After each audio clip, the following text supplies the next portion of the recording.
The views expressed are not necessarily those of KSCJ and Powell Broadcasting Company. This program is not intended to replace the advice of doctors or other clinical providers. Consult with your practitioner to ensure the proper course of action for you.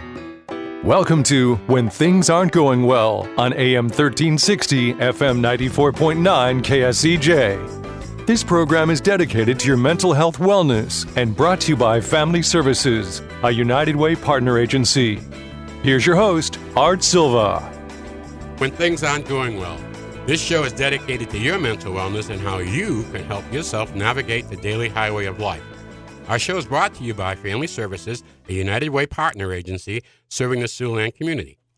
Joining me today is Brenda Geisinger, Chief Operating Officer with Family Services, and special guests Amy Block, Executive Director of Catholic Charities, and Jennifer Jackson, Executive Director, Heartland Counseling Services. Good morning, ladies, and welcome. Good morning. Good morning, Art. Good morning. We are so glad you're here, and this is a little special show for us because, we have a lot of people serving the mental health interest in Siouxland, and your two agencies do an excellent job. So what we're trying to do today is try to talk about access to mental health care in Siouxland. And this was described as one of the key issues looking at the mental health situation was, where do I go for help? So with that, let's introduce your agency to our audience. Jennifer, Amy, who wants to go first? Jennifer? Yeah. So Heartland Counseling is located in South Sioux City, but we actually cover 11 counties in northern Nebraska. And it is a mental health and substance abuse agency. And we also do wraparound services for those that live on the Nebraska side. Great. Yeah. Amy? Yes, Catholic Charities, we've been around since about 1943, and we primarily provide mental health services for individuals, couples, families. We do a lot of work with kids as well, and we serve about 30 counties in northwest Iowa. We also serve individuals from Nebraska and South Dakota as well. We offer services on a sliding fee scale basis, similar to both Heartland and I know Boys and Girls Home for anyone who has any difficulty with payment. So again, I think our agencies are very similar in that, and we want to make sure that people have access to mental health care. And that's a very large area that you serve also, in addition to just Siouxland. So that's quite a geography there. Brenda? I work with a family services therapist at the Boys and Girls Home. We provide the mental health counseling for individuals, groups, and families as well. We're located on Court Street in Sioux City, Iowa. And as Amy and Jennifer said, it's really about access and having services available to anybody and everybody that needs it and wants it. Well, let me ask you this, ladies. Is it difficult, in your opinion, to obtain mental health services in Siouxland? Well, Jennifer? Sure. So I would say no. It's probably just being educated and know where to go. Because like at Heartland, we have a walk-in clinic 4 days a week. So you can just walk in for your first appointment. And as well as like Amy and Brenda said, we have a sliding scale. So, payment or financial barriers should not be an issue. So if you're worried about paying for those things, both Catholic Charities and Heartland have other resources to help pay for those.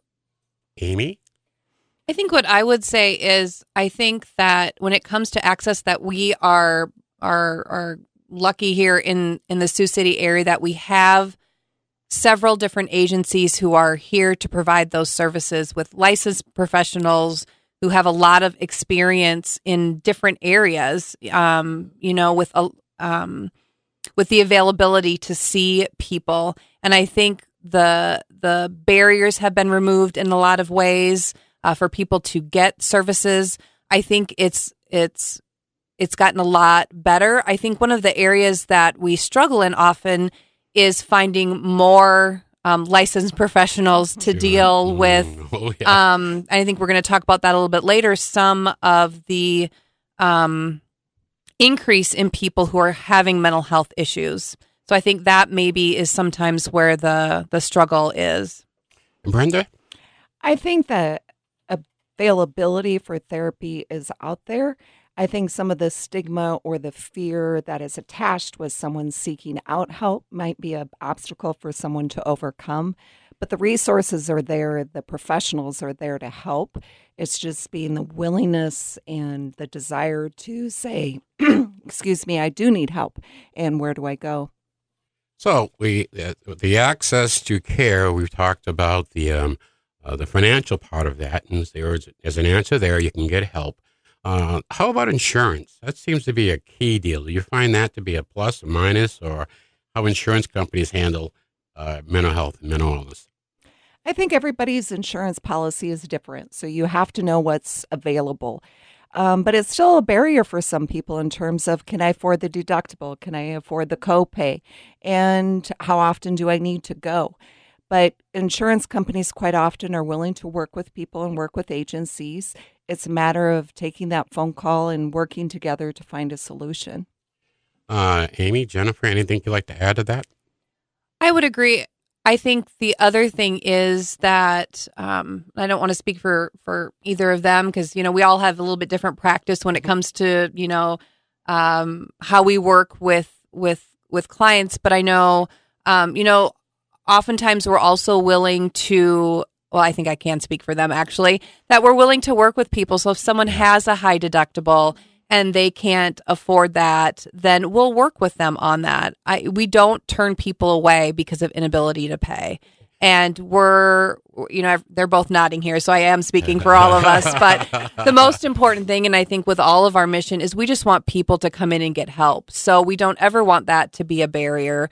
We'll figure something out because there are some insurance companies that have very high deductibles, or the copay for some people. What we've found is even that is too high for people to pay. And so we don't want that to be the determining factor in somebody saying, well, I really need help, but look at what this is. I can't afford that. We say, don't worry about that. Come to one of our doors and we'll figure that out for you.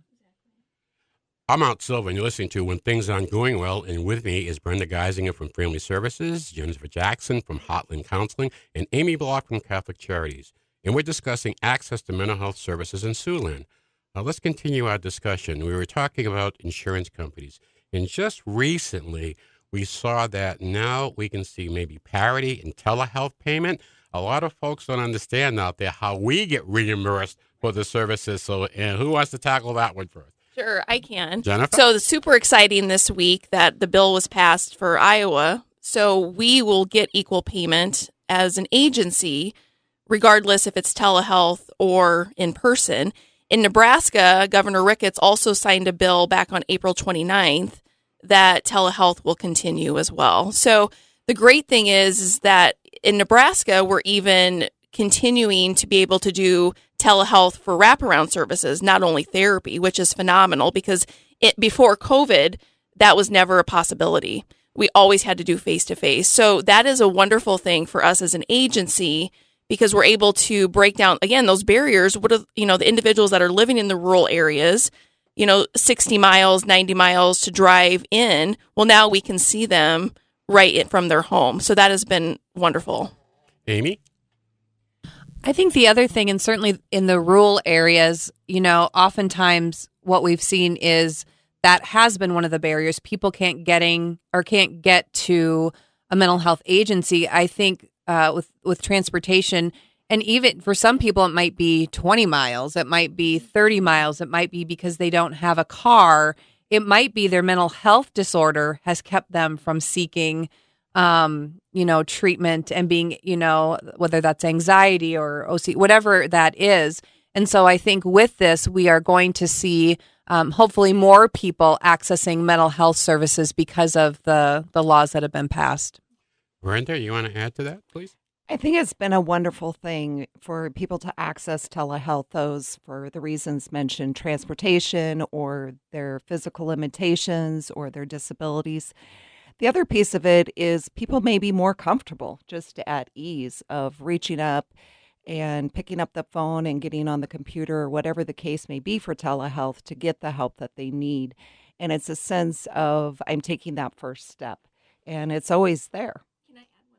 Please. So one thing that we've seen, because we do cover all the way to Cherry County, so that's all the way to Valentine. And so one thing we have seen is we've had more referrals in my 10 years from far out west where we've never had before because they're comfortable being in their home. Again, that stigma has been a real barrier for those individuals out in the, ranch country. So that has been phenomenal for those community members. Hey, we're coming up on our break here, so we'll be right back after a short pause for the cause. A great discussion going on here, so sit tight and join us again on When Things Are Going Well right here on KSCJ. Let's face it, that happens to all of us. However, the pandemic has compounded all of our lives and activities. Even the simplest tasks seem harder. Hi, I'm Brenda Geisinger, the Chief Operating Officer at the Boys and Girls Home and Family Services. Family Services is a United Way partner agency serving children and families of our community, and we're here to help. If you'd like to learn more about Family Services, please contact us via email, website, Facebook, or phone Mary Pickens. At Family Services, we change lives. Welcome back to When Things Aren't Going Well on KSCJ. Here's Art Silva. Welcome back to When Things Aren't Going Well. I'm Art Silva, along with Brenda Geisinger from Family Services, Amy Block from Catholic Charities, and Jennifer Jackson, JJ, from Heartland Counseling. Everybody ever call you that, JJ? Oh, yeah. Okay. That was kind of Triple J even. Triple J. Well, anyway, we've been discussing access to mental health services in Siouxland. And before our break, we were talking about telehealth and what that has done to expand the availability of services to folks in rural areas. And then the one thing we've been talking about, we're looking forward to in Iowa, is the expansion of broadband services, because that goes hand in hand. You have to have those services out there so people can use the internet. Now they can come to telehealth. And folks, for you that don't know this, when we talked about parity, what that was, we were getting our therapists, we get paid a certain rate for the services provided. However, when we went to telehealth initially, they wanted to pay us only half that rate. And we're still providing the services, so that's been fixed. There's parity in telehealth. So please, when talking about access to mental health care and the sensitivity of what you want to talk about, it kind of goes both ways, because a lot of people like the face-to-face with their therapist, but at the same time, for other folks, this is a great alternative that wasn't there in the past. And I think how do your therapists feel about telehealth? Jennifer? Sure. So I think a lot of them really enjoy it. It was definitely a learning curve in the beginning, especially for some people who are not as savvy with computers. But, the great thing is, let's say I have somebody come into my house today to do some handiwork or something. Well, we are allowing some of our therapists to work from home on those days. It actually works out great. They can do even the Zoom sessions from their home. So again, it's not only beneficial for our clients, but it's also beneficial for our staff as well. But again, I think it's been a wonderful addition for us to break down the barriers and the stigma. Amy? I would say we had some therapists who were excited and really liked it, and we have some who really it was not a great fit for them. And so, we've been able to, as things have continued to evolve, have therapists who it just was not. They had a more difficult time with it, and so we've had them, as we've moved forward, continue to do more face to face, and others do telehealth. And I think that is the nice benefit, as things are starting to normalize a little bit in doing that. And it gives everybody more options that way. Brenda, how about your therapist? I think it's like anything with technology. Some people are very comfortable and others, it's not their ballywick. And same with the clients, when you're trying to do therapy, telehealth with a young child, and they want to go play with Barbies and not sit in front of a computer, it can be difficult. But other kids really found it quite comfortable, or adults. So it's kind of what fits for who. And again, it's nice that this is at least an option for people that wasn't there before. Well, we've talked about the services that are available in Siouxland and in large part of Iowa and Nebraska. But, we talked about the financial issues there. why don't people seek service? Why don't people come in? We just saw a rash of celebrities share with the public what they've gone through during the pandemic and that it's okay to go talk to someone about your mental wellness. Why don't people come in? I think sometimes there's this struggle of, is this even normal? I might feel lazy or tired, and it actually may be a sign of depression, and they may not recognize I need to go get some help and talk to someone. And I think the pandemic has maybe highlighted things are really not in a good spot for me, and more open to talking to someone where their friends weren't as readily available to sort things out. Amy? I think one of the components is that it's hard to ask for help. I think that we sometimes believe we should be able to figure things out ourselves, that it's a sign of weakness. I think that people really, it really ends up sometimes getting to a point of a crisis stage, where something really big or bad has to happen, and or it's insurmountable oftentimes by the time people come to us for help, and versus seeing it as, going to a doctor for a checkup, or maybe you just start to have some struggles. You think, oh, I might need to go to the doctor. And so I think that is definitely one of the challenges. And, I think the goals of trying to see people, or trying to see mental health as the same as physical health, and wanting people to see it as, if you're starting to struggle a little bit, it maybe is time to go see somebody. Versus, you have a heart attack. That's kind of what I equate it to, right? Where it's like, oh wow, things are really out of control, and I need to get some help. Jennifer, your thoughts? Well, I think we really need to start with young kids, right? I mean, because if we can normalize mental health at a very young age and struggles, that's where we need to start with the younger generation. I think that our kids are really on top of it. They're able to share much more than us, as our parents, grandparents. And I think, living in the Midwest, everybody's always just, you pull up your bootstraps and you keep on moving. And so, like Amy said, asking for help is hard. And so I think if we can start with our young ones, I think that's going to be key to the future. And relationships we're all, part of being human is we love relationships. We love other people. We need to be around other people. And I think through the pandemic, like, I don't remember if it was Brenda or Amy said, the relationships has been really, it's almost been stopped.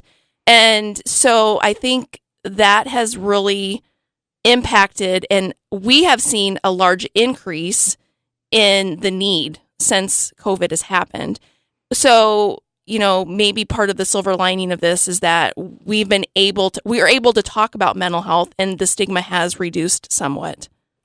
Okay, we've addressed a lot of issues here, access, getting around some of the problems you have getting mental health services, but the future of the telehealth and how that can create a whole new opportunity for people seeking health.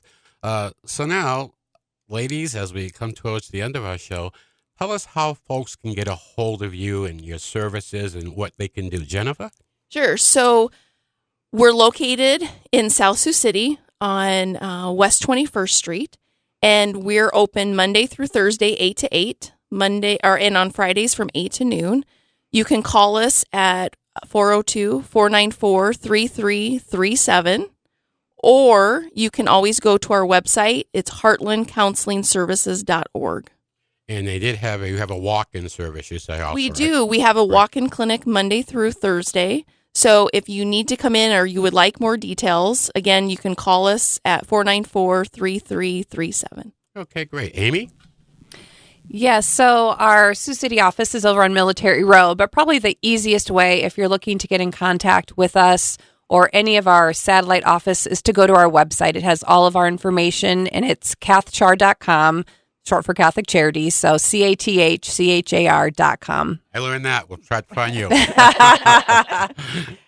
And Brenda, how can they get a hold of your services? For family services, they can call 293-4900 or go to our website as well, Boys and Girls Home of Iowa. Well, we're coming up on the end of our show for this week, and we want to leave you with a little humor for your mental wellness, because laughter is good medicine for the soul. So with that, there are 3 fish in a tank, and one asked the others, how do you drive this thing?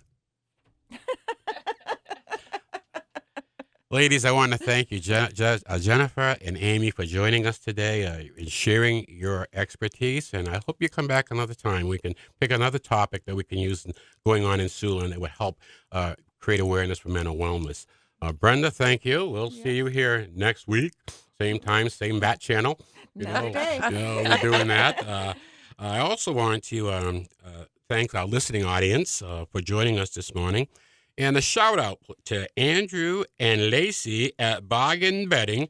A good night's sleep is essential to your mental wellness.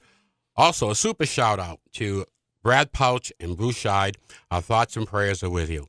We'll be back next Saturday morning at 7 right here on KSCJ, and our topic will be retirement and your mental wellness. Have a great week. May the sun shine on you. We'll see you next Saturday morning. Happy trails to you until we meet again.